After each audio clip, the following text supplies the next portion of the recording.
In election season and ahead of the primaries, we're talking with people who are running for your vote, and that includes today Spanky Edwards. He is wanting your vote for the 17th Congressional District within Illinois. Thank you so much for being here, Spanky. Thank you, Eugene. I appreciate you for having me on your show. Now, to start off in clarifying, you were from the the election board, you were taken off the ballot, but you are fighting to get write-in votes at this point, but you're also considering taking other actions. What is that? Yes, so unfortunately, my opponent was able to get me removed from the ballot. Nevertheless, we'll be on the ballot as a write-in candidate in all of the 14 counties in the district, and we're currently in the process of suing to get back on the ballot because we've had at least 833 people in the district to sign our petition. I can see if there was a fraud or signing other people's names on the petition, but that's not the case.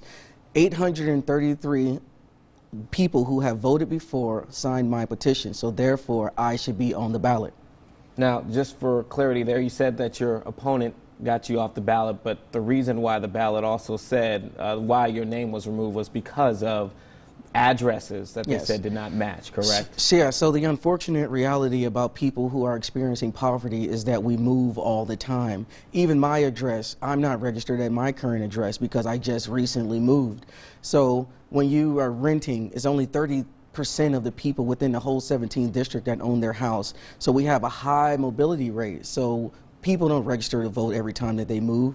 People don't participate in the electoral process that often. So it doesn't make sense for a person who moved in another place within the same district to have their name not count on a petition when they can register to vote all the way up until election day. That is voter suppression, and is not only is it that, but it's classism as well. It's rich people making the rules, making it more difficult for poor and disenfranchised people to participate and select their own representation. That is taxation without representation.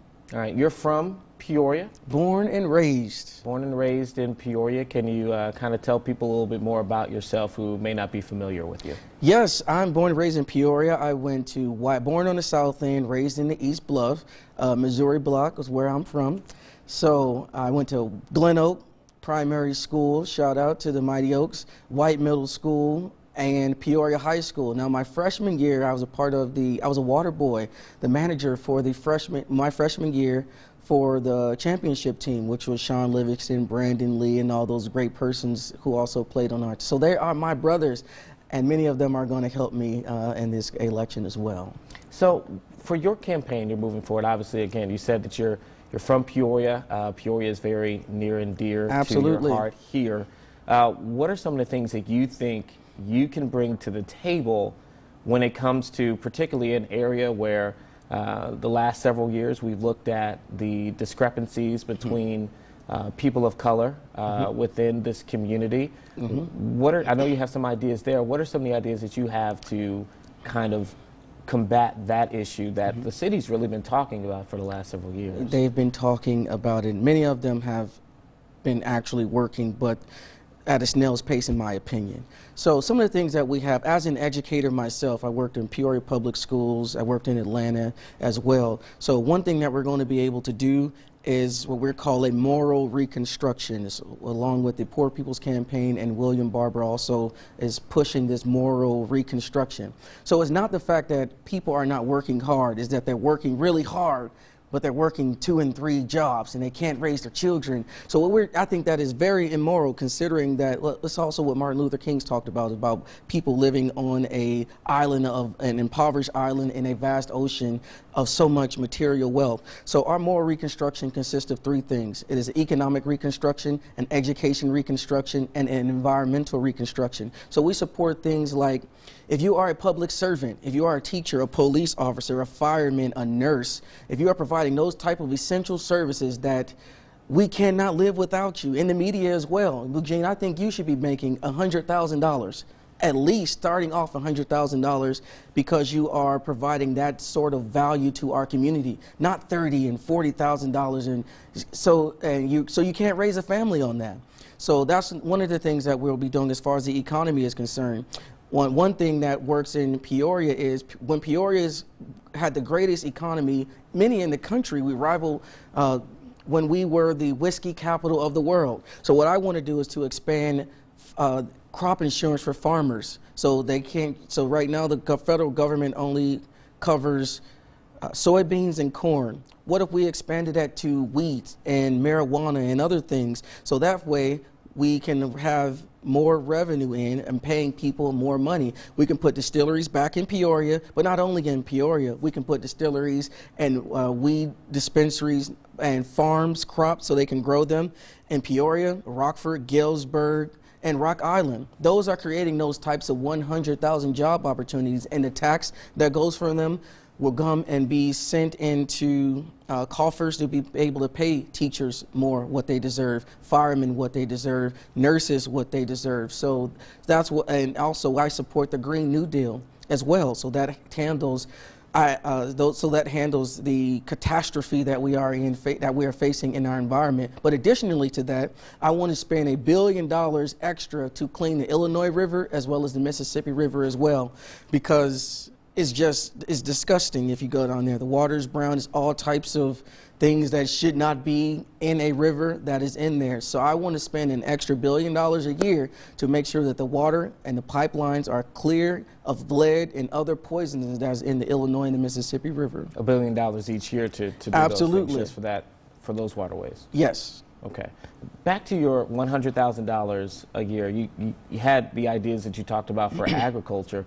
But what about other industries within, like in our area here in Central Illinois? Like, how would you manage to, say larger companies, Caterpillar or school districts, et cetera, that they would be able to pay $100,000 for all of their employees? So I think that, again, there's two-tier companies. There are the Caterpillar type of companies who do have the money to pay. Caterpillar is a multi-billion-dollar industry. They have the money to pay their employees, even the factory workers who work harder. My parents, both of them worked at Caterpillar. And in the factory, my brother also works at Caterpillar right now. He's getting ready to move to Atlanta because of how Caterpillar treats their employees. It's so fluctuates, so it's not dependable as it once was.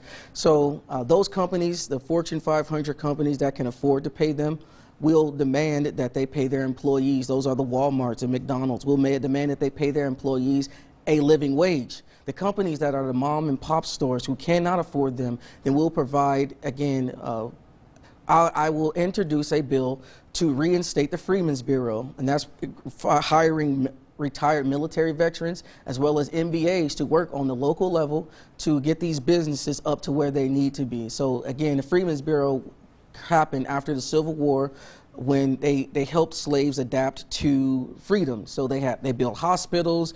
That's where the 40 acres and a mule came from. So they helped them adapt to freedom. The new Freedmen's Bureau in its third Reconstruction, we will help to adapt the economy, to evolve it, to create these $100,000 opportunities to move more people from the lower class to the middle class.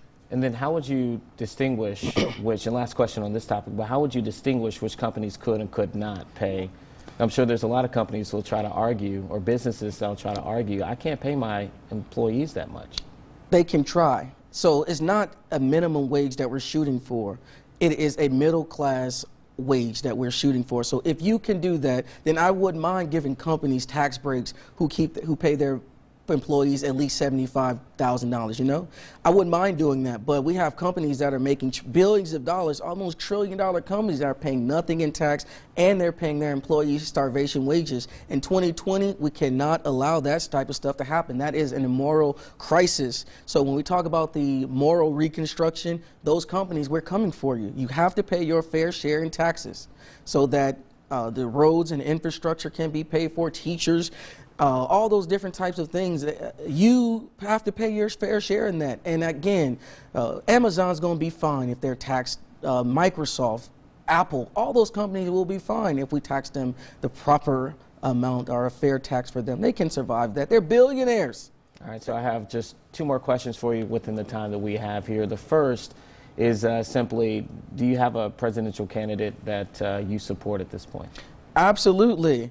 There are a few that are aligned with what I feel like we need here, but of course, you know, as a progressive Democrat, and this is Lane Evans' seat, who was one of the originators, progressive caucus member, congressional caucus members. So it was Lane Evans and Bernie Sanders and John Conyers, Maxine Waters, those types of people.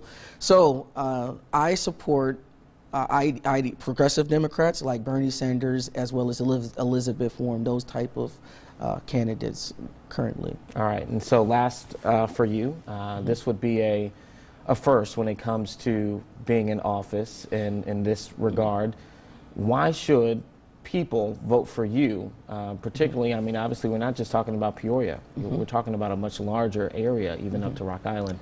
Why should people vote for Spanky Edwards, or in this case, place your name in for a write-in to represent them within the 17th district? So yes, so actually I served as the president of the Peoria's Youth Advisory Commission, the commission that, when I was in high school, so I probably was one of the youngest commissioners in the city. So so in 2020, why you should vote for me and as opposed to my opponent is, the number one reason is I am not afraid of Medicare for all. I think Medicare for all is an essential service. I think it is a human right. You deserve it. If we can afford it, we need it. My opponent has stated on several occasions that she is scared of Medicare for all. So we don't need that type of moral cowardice or afraid to stand up for people whom are sick. So if you are making less than $200,000, I'm going to be your best candidate, because it takes that amount of money to live a middle-class life in America. So if you are struggling, if you're working 3 jobs, if you're living in poverty, if you live on Section 8, have a link card, all those types of things, if you are a struggling teacher, many of my colleagues and educators work 3 jobs to afford lifestyles. That should not be. You're not going to find a candidate that's going to go to bat for you in Rockford and in Galesburg and Rock Island and even the farms. Illinois has lost about a dozen farmers have lost their land in Illinois.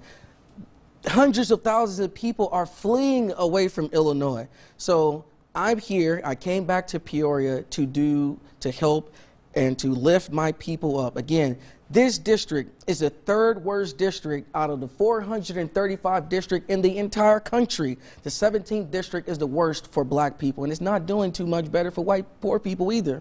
So if you are experiencing poverty, if you're just not making ends meet, I am going to go to Washington, D.C., and with not just myself, but a whole bunch of organizers who committed their lives, many of them living in poverty as well, intentionally to do this type of work. Those are the type of people that I'm going to associate myself with. So my work with the NAACP, the Southern Christian Leadership Conference that Dr. King founded himself, my work with the Democratic Party, my work with Jahan Gordon. Jahan Gordon is one of her first volunteers. Many times it was just me and her knocking on the doors back in '08 when she was going to challenge Aaron Schock. So I believe in that type. That's the type of Democrat I am, the type of Jahan Gordon Democrat. I'm not a corporate Democrat like Sherry Bustos and Joe Biden and those likes. So if you are experiencing poverty and you think the status quo is not working for you and you have been taken advantage of, our vision has to be better in 2020. So I'm going to be, as I always have been, an advocate for the disadvantage of the Bible talks about the least of these, and collectively we can build that kingdom on earth that God that we talked about in heaven. We can build that on earth. So that's why I'm in this race. All right, Spanky Edwards, hoping for your write-in vote right now for the Democratic side on the 17th District Congress in Illinois. Thanks for being here today. Thank you. Shout out also my information. So my website, you can find out more information about us at www.spankyfedwards.com. You can find us on Instagram and Twitter at Spanky F. Edwards and on Facebook at Spanky Edwards for Congress. So if you want to check out more information, you want to knock on some doors, make some phone calls, and hit this ground roots, come and join the campaign gang, and we'll take care of you. Thank you.